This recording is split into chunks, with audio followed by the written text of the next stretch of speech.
Hello, my dear students of class 9. How are you all? I hope you are fit and fine by the mercy of the Almighty. I am also fine. Dear students, this is Amitabh Haldar, lecturer in English of Iqbal Siddiqui School and College. Today, I am welcoming you to the orientation class of English second paper of class 9.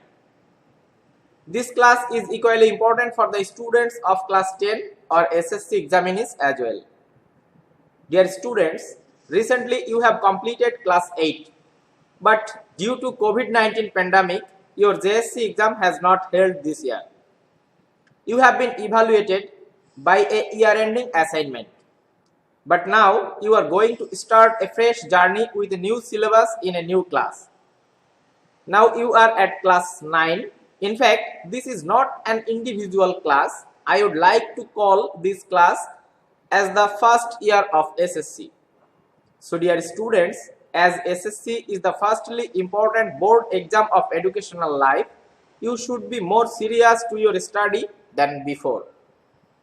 And that's why you must need to know well about your syllabus and question pattern. Because a clear conception about the marks distribution and question pattern is much more important to be well prepared of any subject. Dear students, if you want to do well in any subject, you must know the question pattern as well as the marks reserved for each questions of that very subject. It will help you to manage your time properly while answering. For this reason, all the students should be aware of it. So my beloved students, let's go to know about the marks distribution of English second paper according to NCTB. Dear students, you can see here the marks distribution of English paper 2 and full mark is 100. মূলত নবম দশম শ্রেণী বা SSC পরীক্ষার্থীদের এই ইংরেজি দ্বিতীয় পত্র বিষয়টিতে দুইটি ধারায় বা দুইটি সেকশনে মোট 100 মার্কের মধ্যে মূল্যায়ন করা হয়। তো প্রথমটি হচ্ছে গ্রামার 60 মার্কস এবং দ্বিতীয়টি হচ্ছে কম্পোজিশন 40 মার্কস। তো এখানে গ্রামার অংশে অর গ্রামাটিক্যাল টেস্ট আইটেমে মোট 11টি প্রশ্ন আসে। এই 11টি প্রশ্ন থেকে 60 মার্কস থাকে এবং কম্পোজিশন অর রিডিং টেস্ট আইটেমে মোট 4টি প্রশ্ন থাকে। এই 4টি প্রশ্ন থেকে 40 মার্কের মধ্যে মূল্যায়ন করা হয়। তো আমরা একটু দেখে নেই 11টি গ্রামাটিক্যাল আইটেমগুলো কি কি।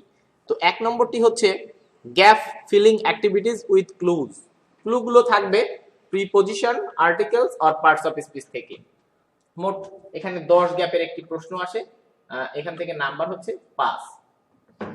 একই রকম ভাবে 1 নম্বর প্রশ্নের অনুরূপ হচ্ছে 2 নম্বর প্রশ্নটা, তবে 2 নম্বর প্রশ্নে এটা হচ্ছে উইদাউট ক্লু, এটা কোনো ক্লু থাকবে না। একই রকম প্রিপজিশন, আর্টিকেল আর পার্টস অফ স্পিচ দিয়ে গ্যাপগুলো পূরণ করতে হবে, নম্বরও একই রকম 10 গ্যাপ থেকে 5 মার্ক। 3 নম্বর কোশ্চেনে যেটা আসে সেটির নাম হচ্ছে সাবস্টিটিউশন টেবিল। এটা 5টি সেন্টেন্স লিখতে হয়, 3টি কলামে বিভক্ত থাকে, একটি টেবিলের 3টি কলামে সেন্টেন্সের অংশগুলো থাকে, এখান থেকে 5টি সেন্টেন্স লিখতে হয়। তো এখানে ওর নাম্বার হচ্ছে 5। 4 নম্বরে যে কোশ্চেনটি আসে gap filling activities with right form of verbs. তো রাইট ফর্মস অফ ভার্ব এখানেও 10 গ্যাপ থেকে 5 মার্ক থাকে। তো নাম্বার 5 যেটা, এটা হচ্ছে narrative style, direct to indirect and or vice versa. তো এইখান থেকেও এই ন্যারেটিভ স্টাইলে এটা প্যাসেজ ন্যারেশন এসে থাকে, এটার মোট নাম্বার হচ্ছে 5। Number 6 changing sentence. Changing sentence, change of voice, sentence patterns or degrees, এই 3 ধরনের চেঞ্জিং সেন্টেন্স আসে, এটা মেইনলি ট্রান্সফরমেশন এসে থাকে। তো এখানে এইটা হচ্ছে সবথেকে বেশি মার্কের, মোট এখানে 10টা সেন্টেন্স চেঞ্জ করতে হয়, 10টায় 10 মার্কস। নাম্বার 7 যেটা completing sentence using conditionals, infinitive, gerund and participle, এগুলো ব্যবহার করে কমপ্লিট করতে হয় 5টা সেন্টেন্স, এখানে নাম্বার হচ্ছে 5। Number 8 use of suffixes and prefixes. Suffix prefix থেকে এটাও গ্যাপ ফিলিং অ্যাক্টিভিটিস, 10টা গ্যাপ থাকে, 10 গ্যাপ থেকে মোট নাম্বার হচ্ছে 5। তো কোশ্চেন নং 9 যেটা ট্যাগ কোশ্চেনস। ট্যাগ কোশ্চেনসে এটা 5টা সেন্টেন্স শেষে ট্যাগ কোশ্চেন তৈরি করতে হয়, এটা 5টায় 5 মার্ক। তো নাম্বার 10 সেন্টেন্স কানেক্টরস, এটা গ্যাপ ফিলিং অ্যাক্টিভিটিস, এটা মূলত একটা প্যাসেজ 5টা গ্যাপে, সেই 5টা গ্যাপের পাশে 5 গ্যাপেই 5 মার্ক। Number 11 punctuation.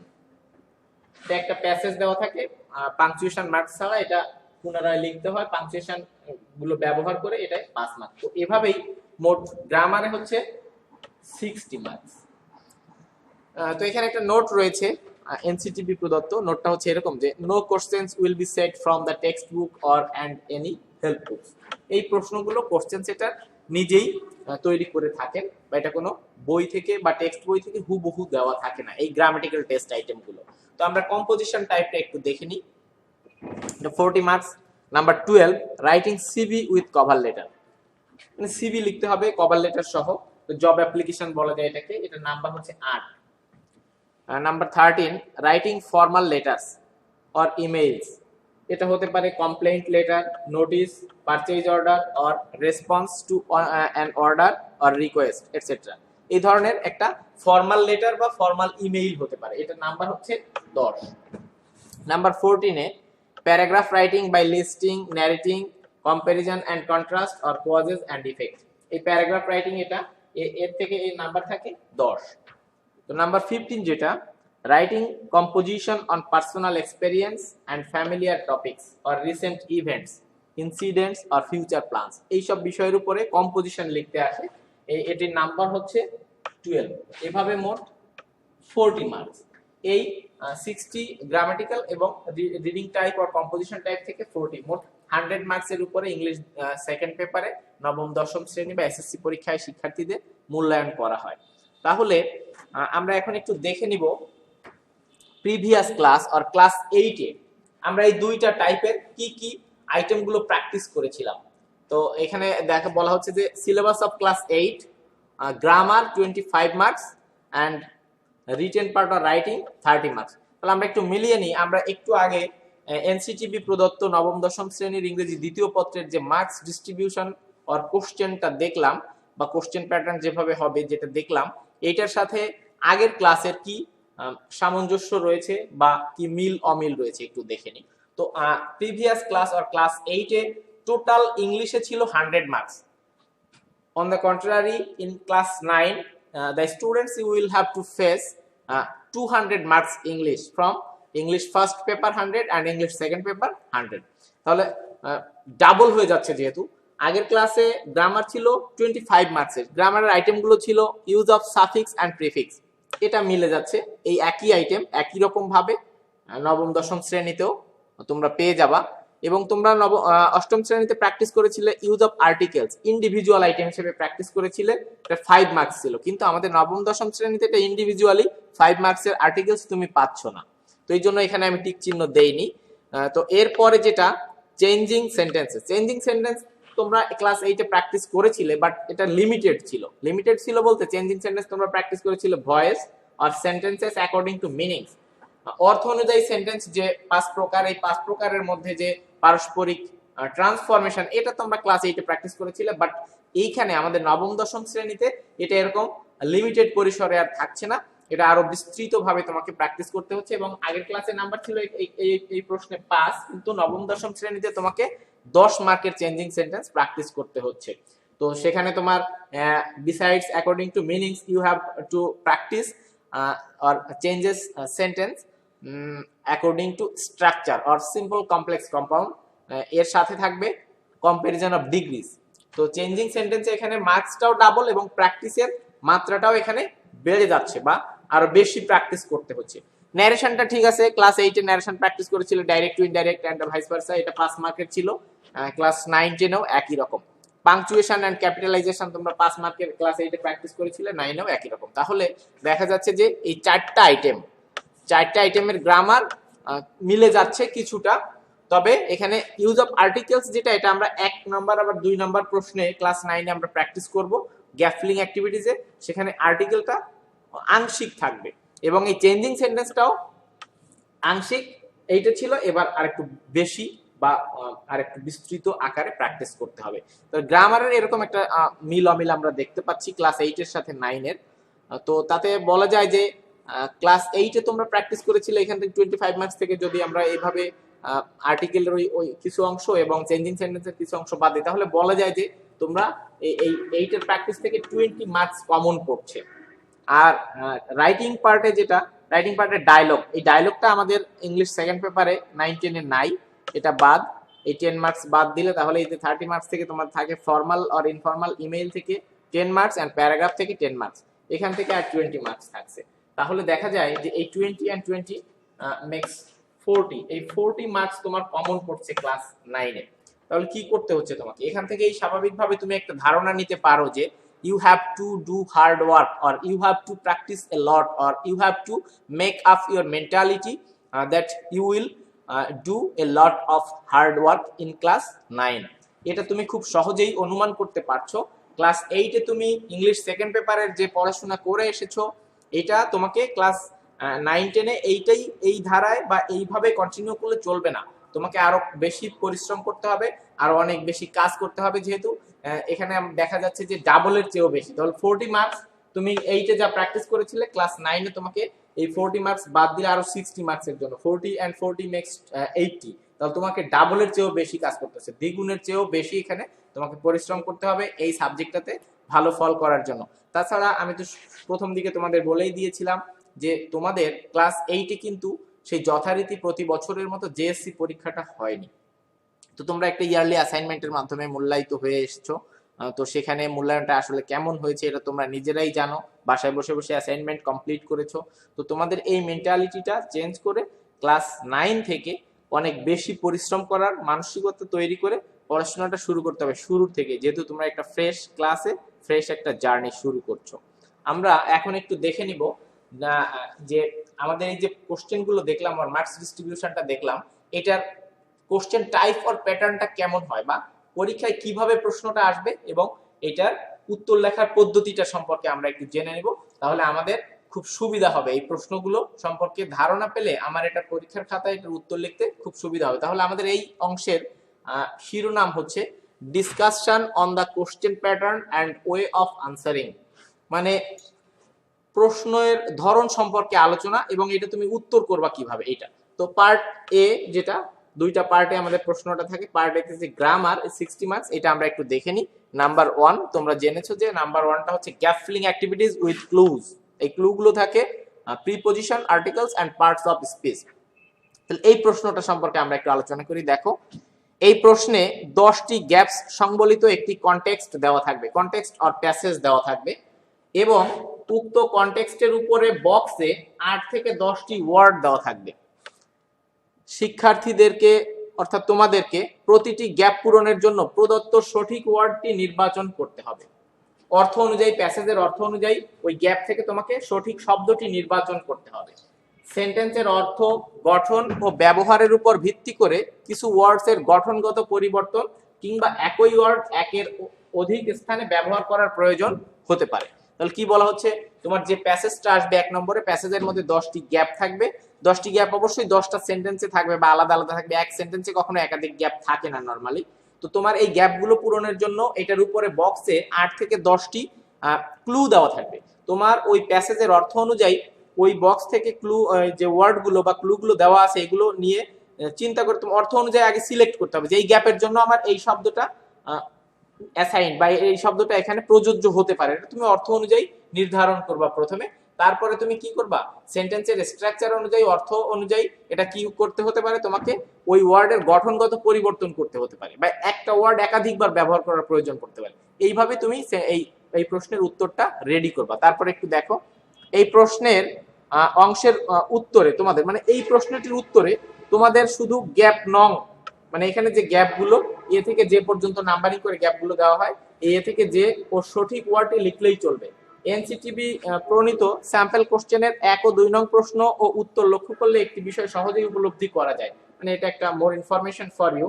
সেটা হচ্ছে এনসিটিবির যে প্রশ্নটা স্যাম্পল কোশ্চেন এবং 1 নম্বর 2 নম্বর প্রশ্ন এবং এর উত্তর খেয়াল করলে দেখা যায় যে যেহেতু রাইট ফর্মস অফ ভার্ব এবং সেন্টেন্স কানেক্টরস বলে আমাদের আলাদা দুটো চ্যাপ্টার রয়েছে বা আলাদা দুটো টেস্ট আইটেম রয়েছে, এটা হচ্ছে কোশ্চেন নং 4 এবং কোশ্চেন নং 10 এ, সেহেতু 1 ও 2 নং প্রশ্নে ভার্ব ও কনজাংশনের ব্যবহার যথাসম্ভব কম হতে পারে। মানে আমাদের 1 নম্বর এবং 2 নম্বরের গ্যাপ ফিলিং উইথ ক্লু আর উইদাউট ক্লু প্রশ্ন দুটিতে যে ক্লুগুলো ওখানে দেওয়া থাকে, 2 নম্বরে দেওয়া থাকে না। এখানে ভার্বের ব্যবহার এবং কনজাংশনের ব্যবহার যত সম্ভব কম হতে পারে। ভার্ব এবং কনজাংশন দুটোই কিন্তু পার্টস অফ স্পিচ, বলা হচ্ছে যে article, preposition, parts of speech দিয়ে গ্যাপ ফিলিং করতে হবে। তারপরও আমি আলাদাভাবে এটা বলছি এই কারণে যে এই পার্টস অফ স্পিচের মধ্যে ভার্বও রয়েছে, কনজাংশনও রয়েছে, এর ব্যবহারটা কম দেখা যায় 1 নম্বর 2 নম্বরে কম এসে থাকে ভার্বের ব্যবহার এবং কনজাংশনের ব্যবহার। কারণ হচ্ছে এটা এই দুইটা আইটেমেরই আলাদা আলাদা টেস্ট আইটেম রয়েছে আমাদের কোশ্চেন নং 4 এবং 10 এ। তবে এই অংশে ভালো করার জন্য তোমাদের পার্টস অফ স্পিচ ও আর্টিকেলের ব্যবহার সম্পর্কে ভালো ধারণা থাকা আবশ্যক। 1 নম্বর প্রশ্নটি এরকম ছিল, তো এটার মধ্যে 2 নম্বরের উত্তর তোমরা কিছুটা পেয়ে গেলে বা 2 নম্বরে কিছুটা টাস্ক পেয়ে গেলে। আমরা একটু দেখে নিই 2 নম্বরটা কি। Gap filling activities without clues. 2 নং প্রশ্নটি হবে ঠিক 1 নং প্রশ্নের অনুরূপ, তবে এই অংশে কোনো ক্লু দেওয়া থাকবে না, উইদাউট ক্লু। এটা তোমাদেরকে প্রতিটি সেন্টেন্সের অর্থ ও ভাব বুঝে ব্যাকরণসম্মতভাবে পার্টস অফ স্পিচ ও আর্টিকেলস ব্যবহার করে গ্যাপগুলো পূরণ করতে হবে। ওকে, কোশ্চেন নং 3, সাবস্টিটিউশন টেবিল। এই প্রশ্নটিতে নির্দিষ্ট একটি কনটেক্সটের উপরে, যে কোনো একটি নির্দিষ্ট বিষয়ের উপরে 5টি বাক্য 3টি কলামে ভাগ করে দেয়া থাকবে। অর্থাৎ একটা টেবিলের মধ্যে 3টা ঘর থাকবে, 3টা ঘরে 5টি সেন্টেন্স আলাদা আলাদা করে দেওয়া থাকবে। 3টি কলামের সাধারণত প্রথম কলামে সাবজেক্ট বা নাউন ফ্রেজ থাকে। প্রথম যে কলামটা থাকে এখানে নরমালি সাবজেক্ট বা নাউন ফ্রেজ দেওয়া থাকে। দ্বিতীয় কলামে ভার্ব এবং তৃতীয় কলামে অবজেক্ট বা কমপ্লিমেন্ট অথবা অবজেক্ট বা কমপ্লিমেন্ট প্লাস এক্সটেনশন দেওয়া থাকবে। মানে 3টা কলামের প্রথম কলামে থাকবে সাবজেক্ট বা নাউন ফ্রেজ, দ্বিতীয় কলামে থাকবে ভার্ব এবং তৃতীয় যে কলামটা থাকবে শেষের অংশে থাকবে অবজেক্ট বা কমপ্লিমেন্ট অথবা অবজেক্ট কমপ্লিমেন্ট প্লাস এক্সটেনশন দেওয়া থাকবে। তোমাদের প্রতিটি কলামের অংশের সমন্বয়ে 5টি বাক্য এ থেকে ই নাম্বার অথবা রোমান সংখ্যা এ আই থেকে ওই 5 নম্বর পর্যন্ত, মানে এটা 1 থেকে 5 নম্বর পর্যন্ত ক্রম অনুসারে লিখতে হবে। সেন্টেন্স গুলো প্রদত্ত কনটেক্সটের সিকোয়েন্স অনুযায়ী লেখাই উত্তম। মানে এখানে যে ধারাবাহিকতা আছে বা ওখানে একটা নির্দিষ্ট টপিক এর উপরে থাকবে আলোচনাটা, ওইটার সিকোয়েন্সটা ঠিক করে লেখাই উত্তম। এই অংশে ভালো করার জন্য সেন্টেন্স ও তার স্ট্রাকচার সম্পর্কে ভালো জ্ঞান থাকা আবশ্যক। যাদের সেন্টেন্স স্ট্রাকচার সম্পর্কে বা সেন্টেন্স সম্পর্কে ধারণা আছে তারা এই অংশে ভালো করতে পারবে। তবে এই যে সিকোয়েন্স অনুযায়ী লিখলে ভালো হয়, সিকোয়েন্স অনুযায়ী না মিললেও কোনো অসুবিধা নেই, সেন্টেন্স গুলো মিনিংফুলি হলেই নাম্বার পাওয়া যাবে। ওকে, কোশ্চেন নং 4, রাইট ফর্মস অফ ভার্বস। এটি গ্যাপ ফিলিং অ্যাক্টিভিটিজ। এই প্রশ্নটিতে 10টি গ্যাপ সংবলিত একটি কনটেক্সট আর প্যাসেজ দেওয়া থাকবে এবং কনটেক্সটটির উপরে বক্সে 10টি ভার্বসের বেস ফর্ম দেওয়া থাকবে। এর উপরে যে ক্লু দেওয়া থাকবে, মূলত ভার্বের বেস ফর্মগুলো একটা বক্সের মধ্যে দেওয়া থাকবে। শিক্ষার্থীদেরকে প্রতিটি সেন্টেন্সের অর্থ অনুযায়ী সঠিক ভার্বটি বাছাই করে নিতে হবে। মানে এটা একই রকম ভাবে যে প্যাসেজটা দেওয়া আছে, প্যাসেজটা আমরা পড়বো, প্যাসেজ পড়ে ওই অর্থ অনুযায়ী, সেন্টেন্সের অর্থ অনুযায়ী কোন গ্যাপে কোন ভার্বটা বসে এইটা আগে বাছাই করে নেব। উল্লেখ্য যে বাক্যের গঠন ও অর্থ অনুযায়ী ভার্বগুলো নেগেটিভ, এস বাই এর যুক্ত রূপ, past form, past participle form ও আইএনজি যুক্ত ফর্মে পরিবর্তন করা লাগতে পারে। মানে সেন্টেন্সের যে সাবজেক্ট থাকবে সেই সাবজেক্টের নাম্বার, পারসন, টেন্স অনুযায়ী এই ভার্বের রূপগুলো পরিবর্তন করা লাগতে পারে, কিন্তু আমাদের বক্সে শুধু দেওয়া থাকবে বেস ফর্ম। এই অংশে ভালো করার জন্য তোমাদের সেন্টেন্স, টেন্স ও ভার্ব সম্পর্কে ভালো ধারণা থাকা আবশ্যক। Right forms of verb. Okay, next আমরা একটু দেখি কোশ্চেন নং 5, চেঞ্জিং ন্যারেটিভ স্টাইল। এক্ষেত্রে প্রশ্নপত্রে একটি বর্ণনামূলক প্যাসেজ ন্যারেশন দেওয়া থাকবে।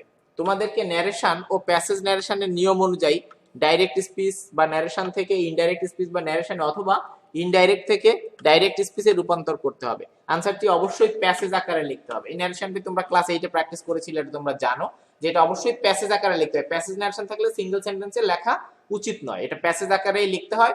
ডাইরেক্ট থেকে ইনডাইরেক্ট কি করতে আসে নরমালি আমাদের এখানে এইচএসসি লেভেলে যে ইনডাইরেক্ট থেকে ডাইরেক্ট করতে আসে, বাট এসএসসি লেভেলে ম্যাক্সিমাম টাইমে দেখা যায় যে ডাইরেক্ট স্পিচ থেকে ইনডাইরেক্ট স্পিচে পরিবর্তন করতে হয়। কোশ্চেন নং 6, চেঞ্জিং সেন্টেন্সেস। এটা বেসিক্যালি ট্রান্সফরমেশনই এসে থাকে, তবে ট্রান্সফরমেশন করতে হয় বা যে যে যাই করতে হবে এটা ব্র্যাকেটে ইনস্ট্রাকশন দেওয়া থাকবে প্রত্যেকটা সেন্টেন্সের শেষে। আমরা একটু দেখি, এই প্রশ্নে 10টি বাক্যের একটি কনটেক্সট দেওয়া থাকবে, তবে এটি প্যাসেজ আকারে দেওয়া থাকে না, এটা প্রশ্নেই এ থেকে যে পর্যন্ত এই নাম্বারগুলো ব্যবহার করে 10টা সিঙ্গেল সেন্টেন্স দেওয়া থাকে, তবে প্রত্যেকটা সেন্টেন্সের সাথে একটা অ্যাডিশনাল সেন্টেন্সও থাকতে পারে। বাক্যগুলো ডিটাচড আকারে দেওয়া থাকবে। প্রতিটি সেন্টেন্সের শেষে ব্র্যাকেটের নির্দেশনা অনুযায়ী সেন্টেন্সগুলো পরিবর্তন করতে বলা হবে। পরিবর্তনগুলো হবে ভয়েস, সেন্টেন্স প্যাটার্ন আর ডিগ্রি এর মধ্যে। সেন্টেন্সগুলো প্রদত্ত কনটেক্সটের সিকোয়েন্স অনুযায়ী লিখতে হবে। এটাও একটা ধারাবাহিক একটা বিষয় থাকে বা যে কোনো একটা টপিকের উপরে আলোচনা থাকে এরকম 10টা বিচ্ছিন্ন সেন্টেন্সে, তবে এটা ধারাবাহিকভাবে লেখাই ভালো, এটা বলা হচ্ছে। এটা সবচেয়ে বেশি মার্ক, গ্রামাটিক্যাল আইটেমের মোট 10 মার্কস এই আইটেমটিতে, 10টা সেন্টেন্সে 10 মার্ক। তো এটা 4 ধরনের পরিবর্তন করতে হয়, ভয়েস পরিবর্তন করতে হয়, সেন্টেন্স পরিবর্তন করতে হয় মিনিং অনুযায়ী এবং স্ট্রাকচার অনুযায়ী, এরপরে ডিগ্রি পরিবর্তন করতে হয়। তো এইভাবে এই 10 মার্ক এখান থেকে মেকআপ হয়। কোশ্চেন নং 7, কমপ্লিটিং সেন্টেন্স। এই অংশে ইনকমপ্লিট 5টি simple, complex or compound sentence দেওয়া থাকবে। মানে প্রশ্নে 5টা ইনকমপ্লিট সেন্টেন্স দেওয়া থাকবে, তোমাদেরকে প্রদত্ত ইনকমপ্লিট অংশের অর্থ অনুযায়ী সেন্টেন্সগুলোকে কন্ডিশনালস, ইনফিনিটিভ, জেরান্ড ও পার্টিসিপল ব্যবহার করে কমপ্লিট করতে হবে। সেন্টেন্সগুলোর শুরুতে কিংবা শেষেও গ্যাপ থাকতে পারে, মানে ইনকমপ্লিট অংশটা শুরুতেও থাকতে পারে, শেষেও থাকতে পারে। তো এই প্রশ্নটা তুলে লিখতে হয়, এটা মনে রাখতে হবে। এই ইনকমপ্লিট অংশটা আন্ডারলাইন করে দিতে হয় কমপ্লিট করার পরে, এবং যেটুকু থাকে সেটুকু তুলতেই হয়। আমরা দেখি কোশ্চেন নং 8, যেটা use of suffixes and prefixes. এই অংশের জন্য পরীক্ষায় 10টি গ্যাপস যুক্ত একটি কনটেক্সট দেওয়া থাকবে এবং প্রতিটি গ্যাপে ব্র্যাকেটের মধ্যে একটি রুট ওয়ার্ড দেওয়া থাকবে। প্রত্যেকটা গ্যাপ যে ওয়ার্ড দিয়ে ফিল আপ করবো সেই ওয়ার্ডটা ওখানে দেওয়া থাকবে, মূল শব্দটা দেওয়া থাকবে। শিক্ষার্থীদেরকে বা তোমাদেরকে কি করতে হবে, প্রতিটি রুট ওয়ার্ডের সাথে সাফিক্স বা প্রিফিক্স অথবা সাফিক্স প্রিফিক্স উভয়ই যোগ করে ব্যাকরণগতভাবে উপযুক্ত ওয়ার্ডটি বসাতে হবে। ব্যাকরণগতভাবে বা অর্থগতভাবে, অর্থ অনুযায়ী যেটা মিলে যায় রুট ওয়ার্ডের সাথে সাফিক্স বা প্রিফিক্স যোগ করে অথবা উভয় যোগ করার পরে অর্থ অনুযায়ী যে শব্দটা আসে সেটা বসাতে হবে। এই অংশে ভালো করার জন্য তোমাদের সেন্টেন্সে নাউন, অ্যাডজেক্টিভ, ভার্ব ও অ্যাডভার্বের অবস্থান ও ব্যবহার শিখে নিতে হবে। মানে একটা সেন্টেন্সে নাউন কোথায় বসে, অ্যাডজেক্টিভ, ভার্ব ও অ্যাডভার্বের অবস্থানটা কোথায় হয়, এটা একটু জেনে নিতে হবে এই সাফিক্স প্রিফিক্স এই অংশটায় ভালো করার জন্য বা এই প্রশ্নটিতে। কোশ্চেন নং 9, মেকিং ট্যাগ কোশ্চেন্স। এক্ষেত্রে একাধিক বাক্যের সর্বশেষ বাক্যটির শেষে, মানে একাধিক বাক্য থাকতে পারে একটা সেন্টেন্সে, তো সর্বশেষ বাক্যটির শেষে একটি গ্যাপ থাকবে বা যে সেন্টেন্সের শেষে একটি গ্যাপ থাকবে সেখানে মূলত প্রশ্নটা বানাতে হবে। উক্ত গ্যাপের জন্য প্রয়োজনীয় ট্যাগ কোশ্চেন লিখতে বলা হবে। এভাবে মোট 5টি স্টেটমেন্টের ট্যাগ কোশ্চেন করতে বলা হবে।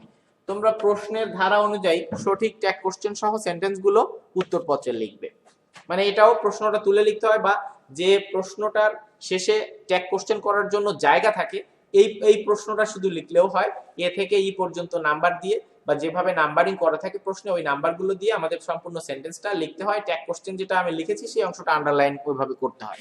ওকে, কোশ্চেন নং 10, সেন্টেন্স কানেক্টরস। এই অংশে 5টি গ্যাপ সংবলিত একটি কনটেক্সট বা প্যাসেজ দেওয়া থাকবে। তোমাদেরকে প্রতিটি সেন্টেন্সের অর্থ বুঝে সঠিক কানেক্টর ব্যবহার করতে হবে। কানেক্টরস সাধারণত সেন্টেন্স বা ক্লজের শুরুতে ব্যবহৃত হয়। তোমরা উত্তরপত্রে শুধু কানেক্টরস গুলো লিখবে, মানে শুধু উত্তরগুলো, মানে সঠিক কানেক্টরস কোন গ্যাপে কোনটা বসাতে চাও তুমি এ থেকে এই পর্যন্ত নাম্বারিং করে এই শুধু সঠিক উত্তরটা বা কানেক্টরটা লিখলেই হবে উত্তরপত্রে।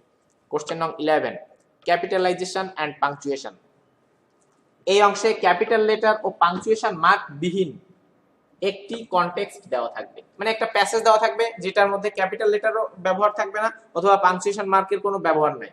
তো এরকম একটা প্যাসেজ দেওয়া থাকবে, তোমাদেরকে কি করতে হবে, ক্যাপিটাল লেটার ও পাংচুয়েশন মার্কের সঠিক ব্যবহার করে কনটেক্সটটি বা প্যাসেজটি পুনরায় লিখে উত্তর করতে হবে। তাহলে এই ছিল মূলত আমাদের গ্রামাটিক্যাল টেস্ট আইটেমের 11টি কোশ্চেনের আলোচনা। প্রশ্নগুলো কিভাবে পরীক্ষায় আসবে এবং আমি উত্তরগুলো কিভাবে লিখবো আমি সংক্ষেপে সেটা তোমাদেরকে বললাম।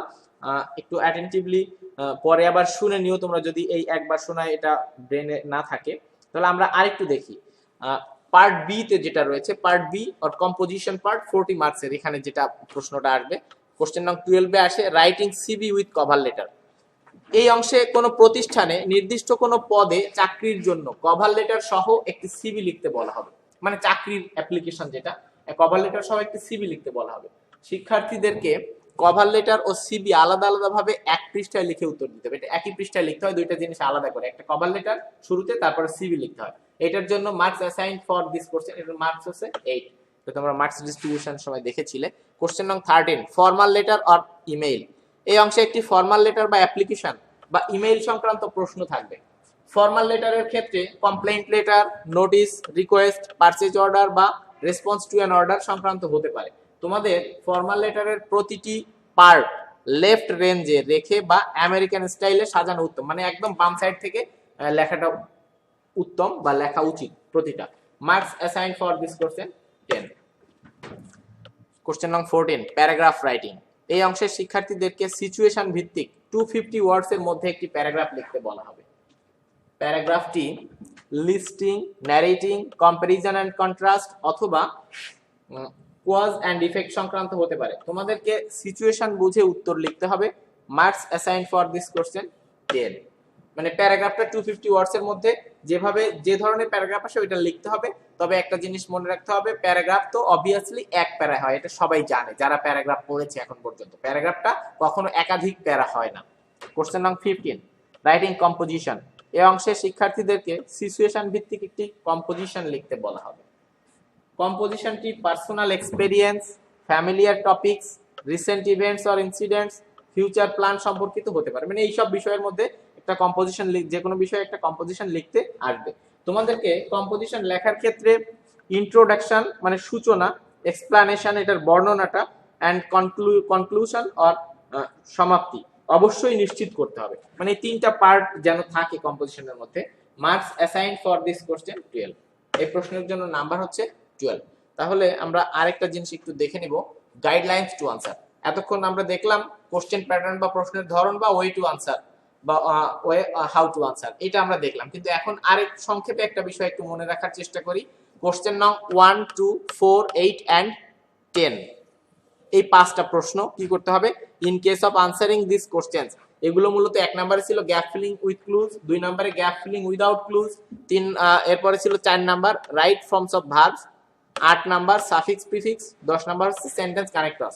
এই পাঁচটা প্রশ্ন answer will present in the following way. মানে তোমরা এটার উত্তরটা এইভাবে দেবে।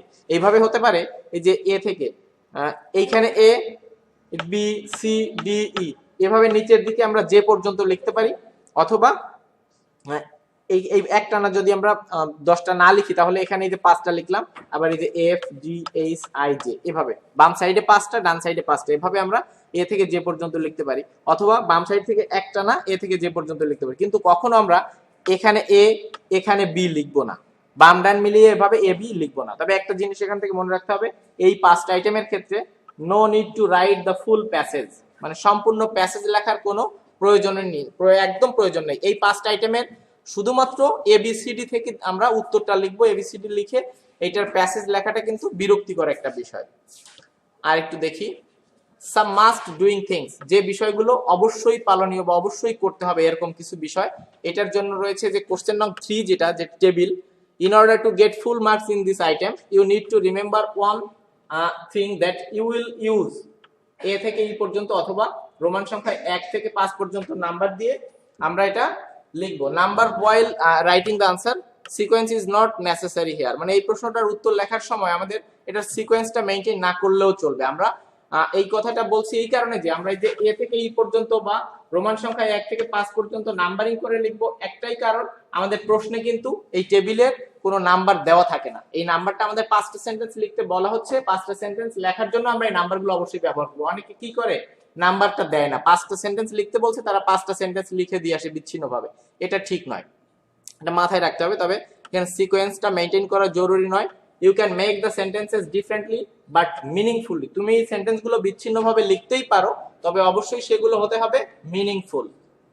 কোশ্চেন নং 5, in case of answering the narrative style, মানে এখানে প্যাসেজ ন্যারেশনের যে উত্তরটা আমরা লিখবো সেক্ষেত্রে ডিরেক্ট টু ইনডিরেক্ট আর ভাইস ভার্সা, এখানে আমাদের কি করতে হবে, sentences must be written in passage form.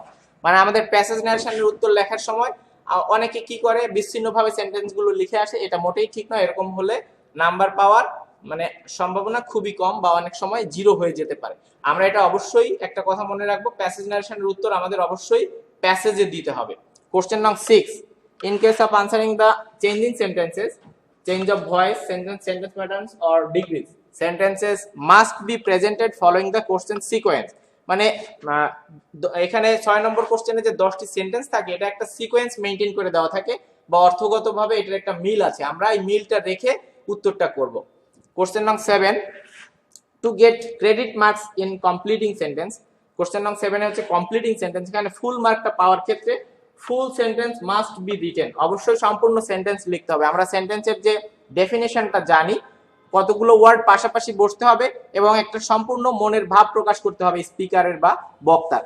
আমরা যদি শুধুমাত্র উত্তরের অংশটা লিখি তাহলে কিন্তু এটা সেন্টেন্সের সংজ্ঞাই ভায়োলেট করে, সংজ্ঞা অনুযায়ী সেন্টেন্স হচ্ছে না। সো আমাদের একটা বিষয় এখানে মাথায় রাখতে হবে, কমপ্লিটিং সেন্টেন্সের উত্তর করার সময় আমাদের অবশ্যই সম্পূর্ণ সেন্টেন্স লিখতে হবে। তবে প্রশ্নে যেটুকু দেওয়া আছে সেটুকু বাদে আমি যেটুকু লিখেছি সেটা আমি আন্ডারলাইন করে দিতে পারি, তাহলে সুন্দর হয়। Question number 9, to get credit marks in tag question full sentence must be written. এটা হচ্ছে ট্যাগ কোশ্চেনের নম্বরটি। এটি ফুল মার্ক পাওয়ার জন্য অবশ্যই আমাকে সম্পূর্ণ সেন্টেন্স তুলে লিখতে হবে এবং শেষে ট্যাগ কোশ্চেনটা লিখে ওখানে আন্ডারলাইন করতে হবে। অনেকে কি করে প্রশ্ন চিহ্নটা দিতে ভুলে যায়, প্রশ্নবোধক চিহ্নটা না দিলেও কিন্তু ওইটা ক্রস হবে বা কাটা যেতে পারে, এদিকে খেয়াল রাখতে হবে। Question number 11. To get credit marks in punctuation and capitalization, full passage must be written, correcting the mistakes as per the standard and acceptable rules. মানে প্যাসেজ, এখানে যে প্যাসেজটা আসে উইদাউট ইউজিং ক্যাপিটালাইজেশন আর পাংচুয়েশন মার্কস, এটা আমাকে কি করতে হবে? পুনরায় লিখতে হবে। পাংচুয়েশন মার্কস গুলো আমি ঠিক করে আবার লিখবো, তবে প্যাসেজটা পুনরায় লিখে দিব এবং আমি পাংচুয়েশন মার্ক গুলো ব্যবহার করে আসবো। তাহলে আমি এই প্রশ্নটিতে সম্পূর্ণ মার্ক পেতে পারি বা সম্পূর্ণ মার্ক পেয়ে যাব। তাহলে এই ছিল আমাদের ইংলিশ সেকেন্ড পেপারের সম্পূর্ণ কোশ্চেনগুলোর আলোচনা, কোশ্চেন প্যাটার্ন আর মার্কস ডিস্ট্রিবিউশন নিয়ে। আমি আশা করি তোমরা যারা ক্লাসটি অ্যাটেনটিভলি দেখেছো বা শুনেছো, তোমরা এই ইংলিশ সেকেন্ড পেপারে এই কোশ্চেনগুলো ভালোভাবে বুঝতে পেরেছো এবং আমি আশা করছি যে তোমরা নেক্সট কোনো এক্সামে এটা ভালোভাবে প্রেজেন্ট করতে পারবে। তো আজকে এই পর্যন্তই, আজকে ওরিয়েন্টেশন ক্লাসটা এখানে আমি শেষ করছি। ভালো থেকো, আবার দেখা হবে অন্য কোনো ক্লাসে। Thank you everybody.